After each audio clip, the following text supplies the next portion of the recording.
Okay everybody, so I got everything wired up, tidied up, cleaned up. Here's the alternator charger. I have it mounted to my window Molle panel on the inside. Wiring is routed through that little cubby here.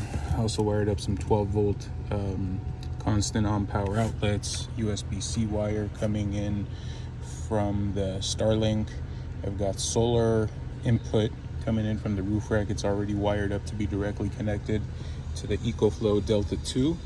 Now there was some questions online that I read that if you can charge with both the alternator charger sending current into the EcoFlow as well as the solar input simultaneously coming in.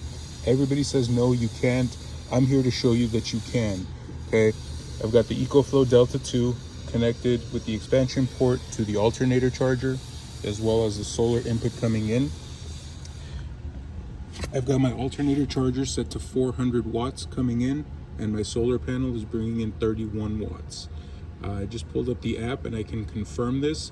It shows we're getting 31 watts coming in from the 50 watt Renogy panel on the roof rack and 400 watts coming in from the alternator. So just to show you, it is possible, you can do it. Maybe you couldn't before, but after a firmware update, the system will allow you to do it. So there we go, we're charging at 431.